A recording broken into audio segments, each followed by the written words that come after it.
Welcome to another edition of Thought Leaders Live, where we talk with thought leaders in business, life, and all points in between.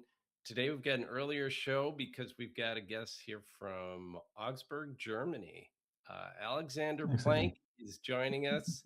How are you doing today, Alexander? Doing good. Thank you for having me.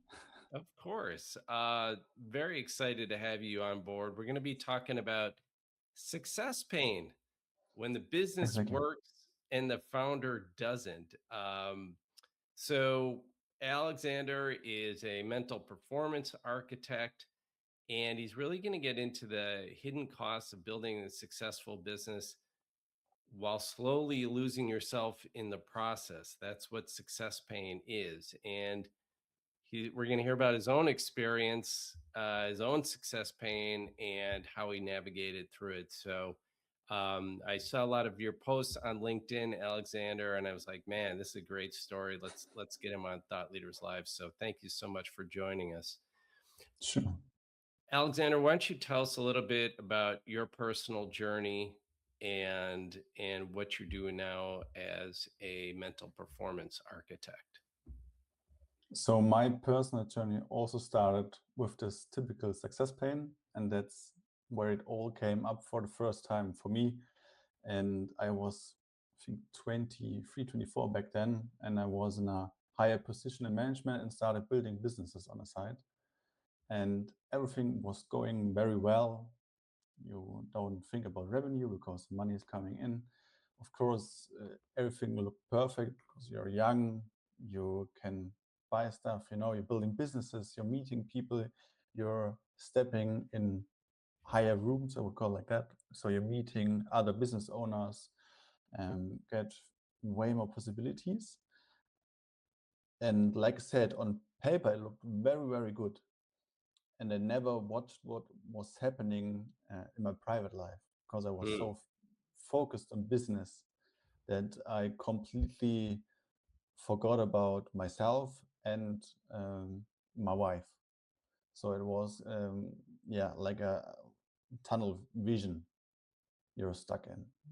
And that's where the first time I met my personal health limits because I was so stuck in this rut of working. I had 14-hour days. You step from one project in the next project. You don't eat a lot. You work late at night. So normally it would be like this, that my wife was actually in bed and would come back into my office to work. So it was just this constant cycle of always waking up exhausted, going to bed exhausted, fighting with the wife. And the business was great, but I completely lost myself in the whole process. That was the Yeah, that's starting point of success plan. Yeah, that success pain, every founder feels it. And, it's funny you mentioned the working in the office, and I think it extends beyond the office. It's always in your head. You're always thinking about your business, and it's hard to turn that off. Mhm. So, Alexander, tell me, what was the breaking point? When did the pain become so great? And then what did you do after it? So the greatest pain for me, like you always can point different pain angles. I was saying coaching, like four angles you look at. It's money, time, energy, and joy. And for me was this hard part, the joy missing. I was very unhappy because, of course, I completely neglected myself and my wife. And the breaking point was in February 2024, I think. In the beginning, I was sitting at the dinner table, or no, it was even later than that. It was like 10 p.m., 11 p.m., and we were fighting a lot. So because I was working late again, we were fighting a lot. And then she said to me, either you change something now, or I will pack my bags and move back to my parents. Wow. And that was, yeah, the hardest point for me. And that's also something you don't forget because I was just sitting there and thinking I'm doing everything for her and I'm doing it for the family. So Yeah. I can provide the family and can give something to my children, and you're sitting there and your uh, partner wants to leave and move back to the parents. And that was a big, big wake up call because somebody who loves you says to you, I don't recognize you anymore. That was the turning point. Yeah, and I wonder if there was something inside you when she said that that almost was happy that she was calling you out and giving you permission to change your life and get and rescue yourself and make maybe these were thoughts that were always in the back of your mind that you personally couldn't take the pain, and now she was giving you permission to rescue yourself. So what did you do? What was the next step? The next step was for me to really step back from everything. So I took a 3 months break. I really had to step out of it because what also wasn't so clear back then was not, of course, not the topic at home, because with the wife and with yourself and the mental health. I also got diagnosed burnout then, so I was deep in a burnout. I got a gastro disease, I think it's the right word, like stomach problems, Sure. and the whole body was just falling apart. Oh yeah. So I had to step back for 3 months and to completely, yeah, change everything. So we had to work on ourselves. I had to work on myself too, um, getting to the doctors. So it was 3 months run on fixing everything up, basically. Tell me how you got through it financially, because that's always the question that comes up. People are like, yeah, Alexander, that sounds great, but I'm living check to check. There's no way I could do what you did for 3 months. So the financial side was really a scary part, because underneath, of course, it's like this point of security. You have a certain kind of lifestyle, and a lot of money. Um, my wife and I did the math later. I think in this whole process, it was like 6 months, 9 months. It was like over 100K that were just gone because you miss opportunities, you lost clients, you spend a lot of money, of course, on the health issues and mental issues then. Um, for me, it was a point still for cleansing. So we cut back a lot, and we really focused on um, where do we need the money, and of course, where are still also some reserves. So getting yeah, the money in just to survive at that moment, and it's always, of course, difficult to imagine in that moment, because what you said already, in that moment when she called me out, something fell off. It's like we always demand and say, I need to provide, and it's the first time you're opening up, and then you actually feel good to spend less and to get clear again of what you're actually doing, because back then you spent money on watches and cars and stuff like that you didn't even enjoy, but then you come back to the basic needs, and then you also understand, okay, I don't actually need so much, and I can organize myself with my wife to have enough money, and of course to earn still money, but in a healthier way for myself then. Tell me what you did to mend your relationship, if you're comfortable talking about Mhm. that. How did your communication change? What was different after this breaking point? The trust was gone. I have to say that the trust was completely gone between her and me, and it was, of course, a lot of we had to spend a lot of time together, or we were allowed to. Of course, it's our relationship, but you spend more time together, and we spent often evenings talking about the past, and of course what got me into this kind of situation, and of course showing her my sorrows, because I said I want to be the provider, but also what she cared about, and yeah, really also getting outside help, should it be from professionals and also through books, and yeah, just coming back to each other. And even if the day was going bad, finding a level where you can talk together as adults and speak what's going on in mind, what, yeah, emotions are coming up. Yeah. Okay, let's talk a little bit. I appreciate you sharing all Mm. that and sharing your own personal pain. It's not easy to do. It's not easy to change. And I'm assuming it's still going on, right? I mean, I always say about emotional intelligence, it happens every moment. It's not like something that you're cured and your empathy will be always on and you don't have to worry about it. It's a work in progress, right? I think that's also the hardest truth, maybe also for the coaches out there and for people who are in the coaching space, that I always say to my clients, if somebody tells you he got it figured out, it's a red flag, because we are human on a basic level. We are all humans and we are all work in progress. And this personal development, also an emotional side, is never ending, because life happens every day. It's always changing. There are always new triggers, there are always new challenges.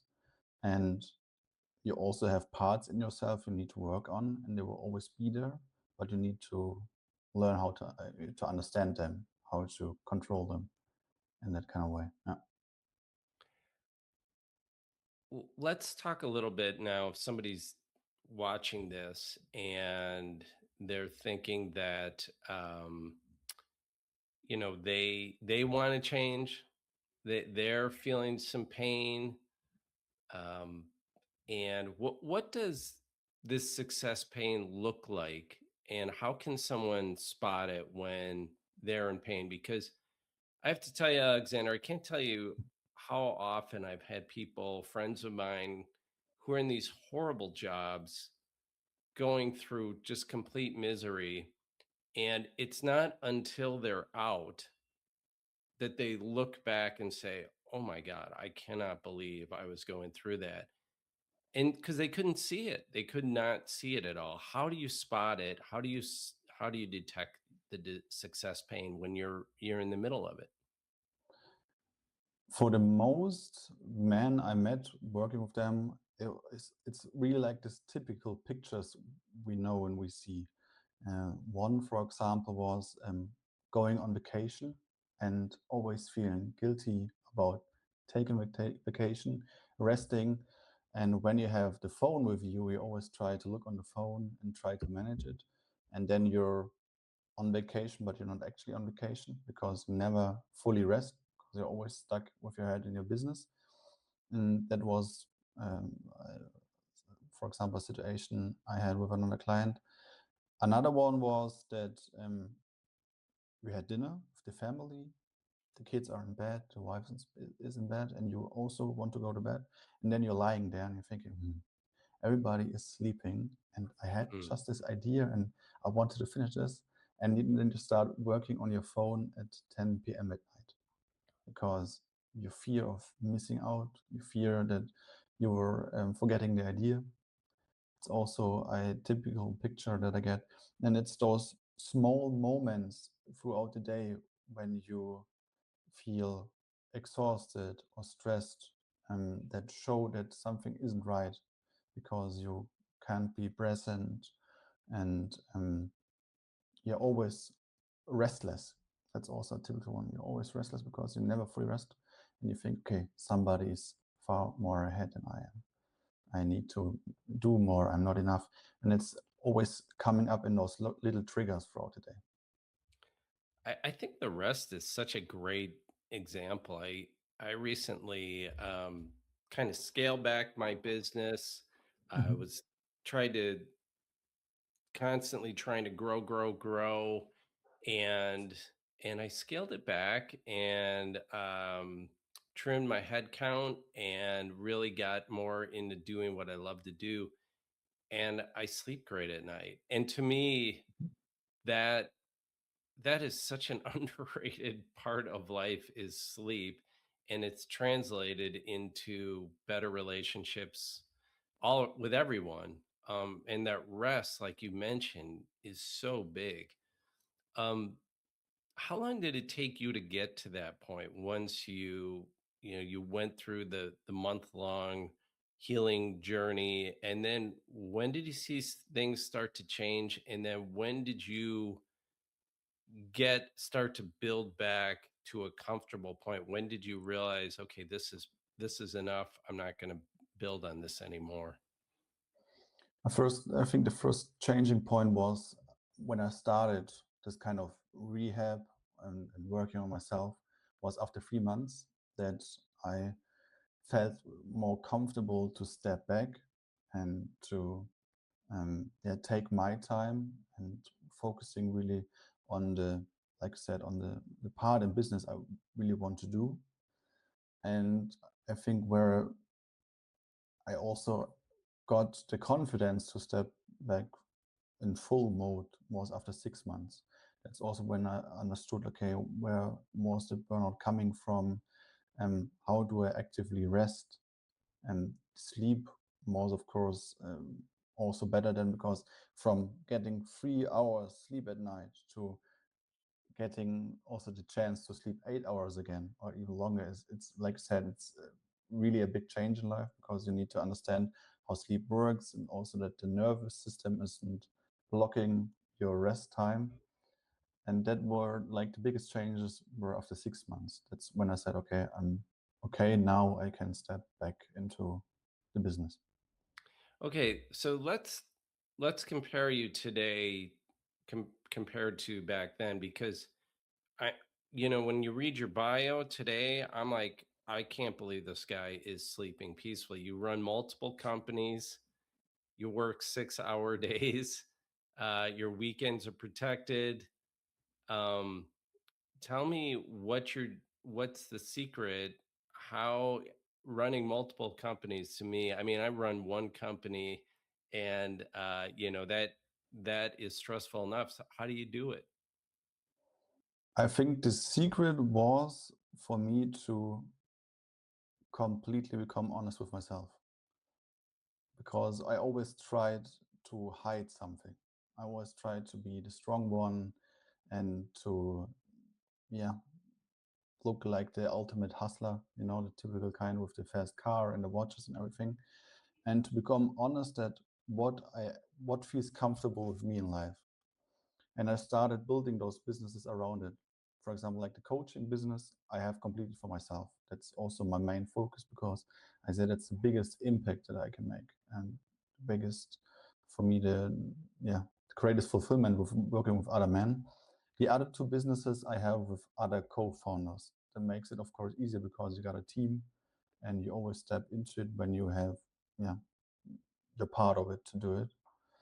Um, but I would still say this, the big secret is just the mental health side, the identity work, because it's 92% basically of business, because it also determines how your calendar looks like and how you work, how you focus, and it floods in all systems. Because of course I have a content strategy, and of course I have a business setup, and I have also people who work with me who are supporting my work. But none of this would work when I don't trust myself I can do it, if I don't believe in myself.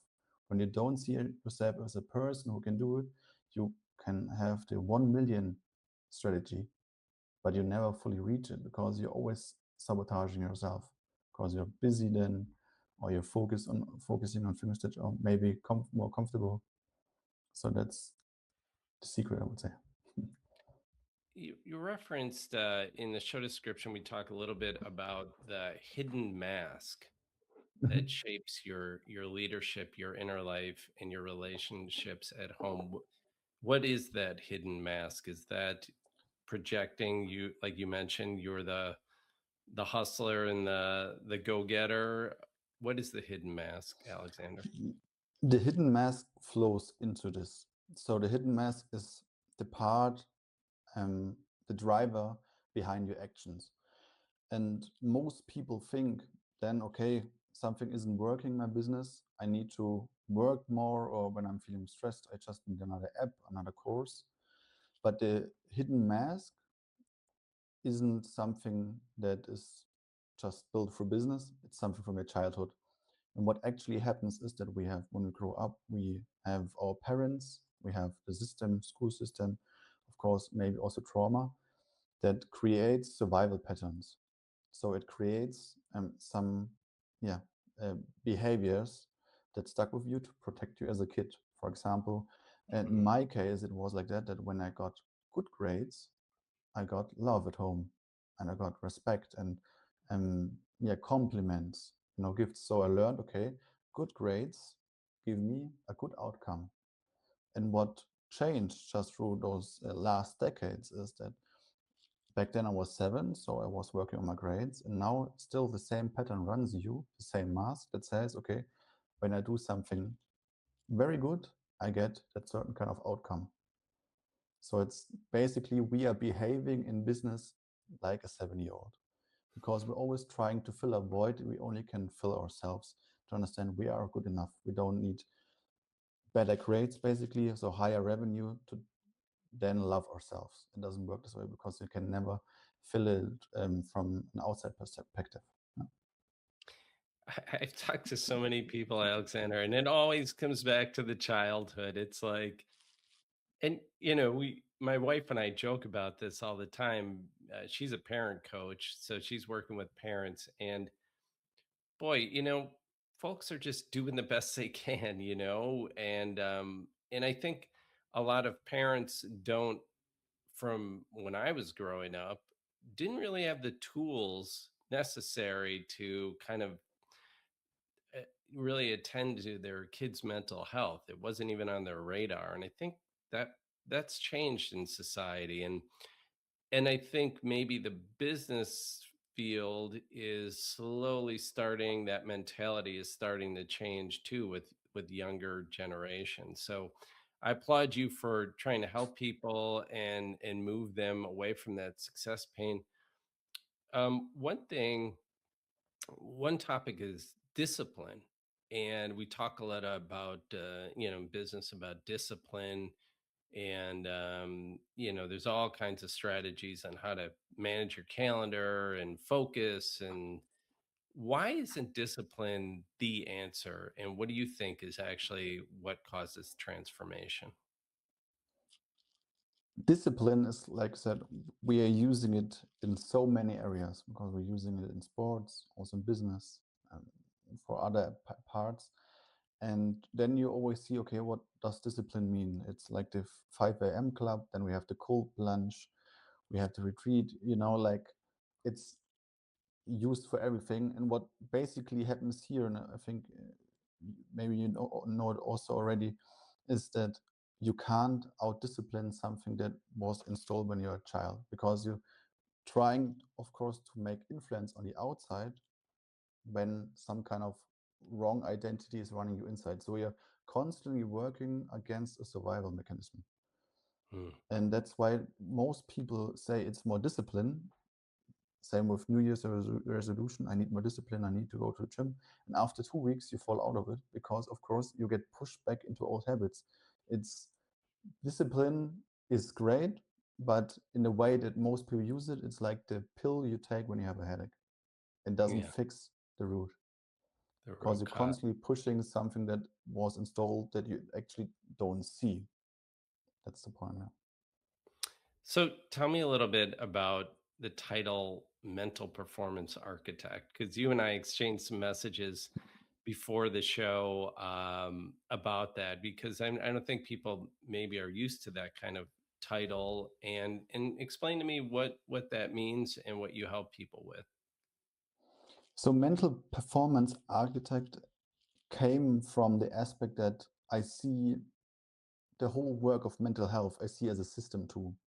Like if you're building a house, and we're with the actual use of neuroscience and um, brain science, so what we see, what the brain development does, it was for me a point that it gets a different aspect of coaching. Coaching, of course, is part of it, but we're also stepping more in this point of systems. And that's where the architect comes from, because we're using systems. Everybody is talking about a system in business, but you also have a system inside. And that also means we are including your inside world, the identity part, with the external world, your family, your surroundings, and building a structure that works for you sustainable. And that's where I said, okay, I don't want to be just a coach anymore. I'm using systems, I'm using neuroscience, and we're actually tracking it now. We can track those numbers, um, so we can, yeah, just see it on paper. It's as an actual data. Yeah.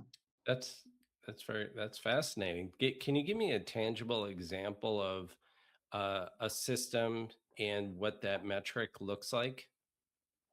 So the typical metrics we start is, of course, you can always say we want a scale from happiness, joy, time, and energy. That's the basic ones.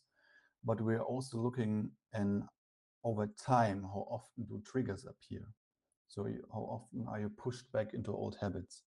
And so we're seeing over time how the curve is going down because you understand how you can be proactive. So it's just giving the client a chance not only to see the progress, but to actually see in his day where maybe there are peaks because you maybe just in a morning person, you wake up with already like stomach ache because they have so much to do. And Okay. it gives you just, yeah, a system like in a gym, how you can go through the week and to see, okay, where are my blind spots, where I still need to work on, what is coming up exactly in that time. So people log if they have some to use logs and things like that. Those Yeah. are your okay. Mhm.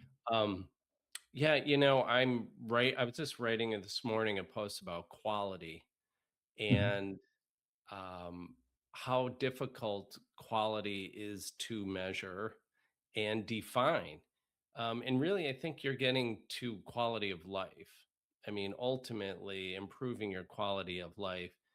And I think what you're doing is you've got those quantitative measurements, which is so great. And I'm sure on the other end, then you've got some qualitative strategies that you're implementing. Can you give me an example of some of those qualitative strategies and things that some of your clients are doing that are affecting the quantitative measurements? So, like I said, the quality is of course important because we have just this.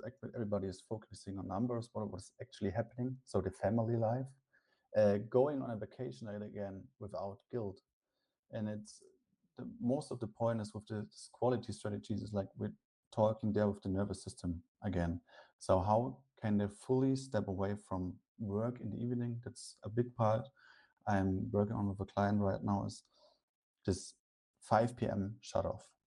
So Okay. how can I make this transition from I'm in the office working to letting it fully go? And there's the point of course, it's individual, so everybody works different there. It always needs to fit the client, what he likes to do. But that's the first part of um, doing the shut off ritual. For some, it's just going for a walk, breath work, but also getting it on paper, what's going on to see, okay, how it affects later on the quality of the evening. That's how we see it. And I'm going to guess this, and it might seem incongruent, but I'm going to guess this makes you a better boss and actually makes your business more successful because you're probably delegating more. You're getting out of your company, the people in your company, you're getting out of their way and letting them, empowering them and letting them take charge. Are you seeing those kinds of impacts? Yeah, because I think for me, it's still the most fascinating point. We are so stuck in business now that everybody wants to know about the revenue. And for me, of course, the biggest goal is just to see when I get a message when somebody's on vacation with their partner and can say, I'm fully shutting off, I'm having fun, and sounding completely different. That's for me the goal. Yeah. But what happens there, of course, money becomes a byproduct.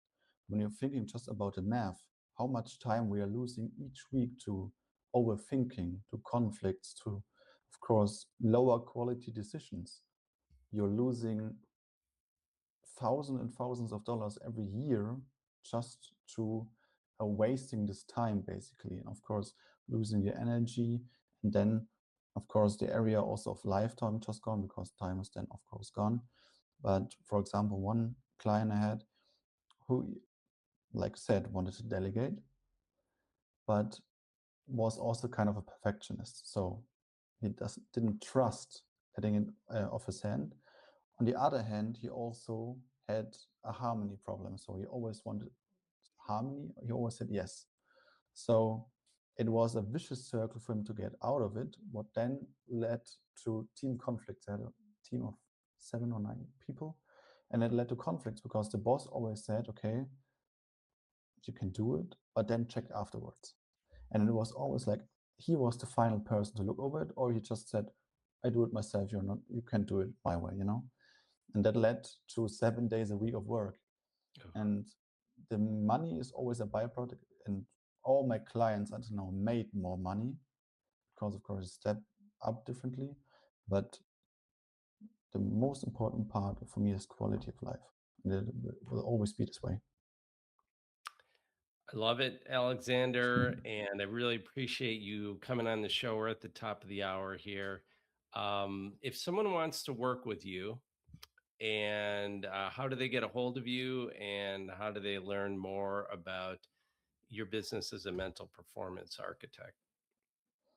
The best way is to reach over out to my LinkedIn profile. We have the feature section. There's also what we now have as a game plan tool where people can just find out where they're losing money in their business on the identity side to find out the mental blockers there. And also just send me an DM or reach out to Greg. Also a good Sure. way. And yeah, for everybody who has a great business but has a problem switching off. Okay, and I encourage people to take this journey. I've haven't worked with Alexander, but I've gone on taken a similar path of my own, and very nice to get on the other side. And I'm also very happy for you, Alexander, and your wife. Um, and wish you many more happy years together. So thank you for joining us today. Thank you so much for having me. And thank you for joining us on another episode of Thought Leaders Live. Alexander, hold on for just a second after the show, but we will catch the rest of you on the next episode.